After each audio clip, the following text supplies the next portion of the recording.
వందనాలండి. ఈరోజు 7 జనవరి. దేవునికి తన బిడ్డల గురించి ఎంత జాగ్రత్త ఉంటుందో మనము గుర్తు చేసుకోవాలి. యాకోబు ఏశావుతో ఏం మాట్లాడినాడో ఒకసారి చూద్దాం. ఆదికాండం 33:14లో నా ప్రభువు దయచేసి తన దాసునికి ముందుగా వెళ్ళవలెను.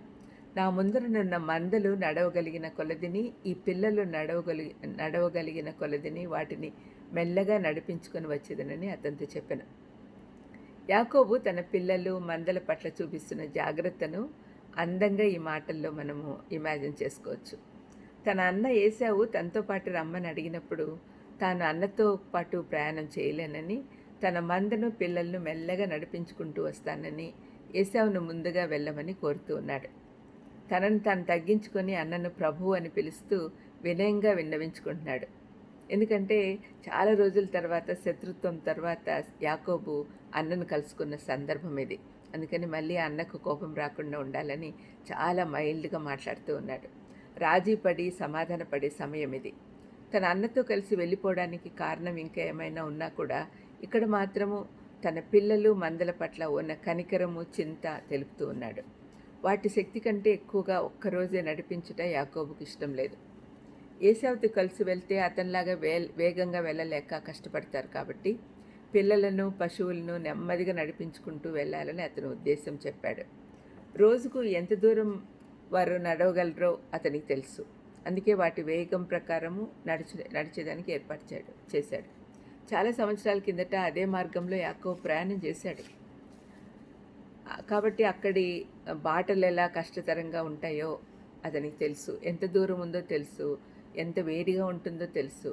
వ్యక్తిగత అనుభవంతో తెలుసుకున్నాడు కాబట్టి నేను నెమ్మదిగా వస్తానులే అని అన్నకు చెప్పాడు. ఈ మార్గంలో ఇంతకుముందు ఈ పిల్లలు కానీ క్యాటిల్ కానీ పోలేదు.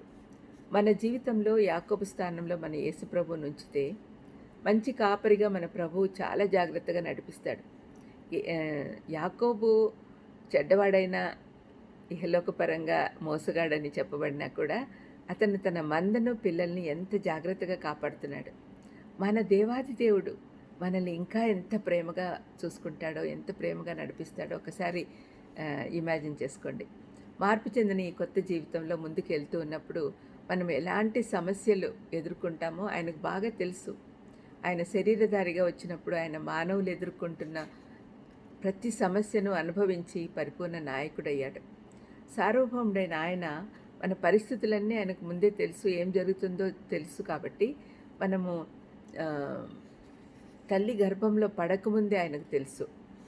మట్టితో చేయబడిన వారము స్ట్రాంగ్ కాదు అని తెలుసు. కాబట్టి మనం శోధనలో పడినప్పుడు తప్పిస్తాడు. భరించలేనంత కష్టం వైపు ఒకవేళ నీ అడుగు పడుతూ ఉంటే ఆయన ఆపుతాడు. మరొక అడుగు వేయలేను అని అనుకున్నప్పుడు దేవుడు నీ కాళ్ళకు బలమైన ఇస్తాడు, లేక ఆ అడుగు వేసే అవసరమే లేకుండా చేస్తాడు. అందుకే దిగులు పడిన అవసరం లేదు.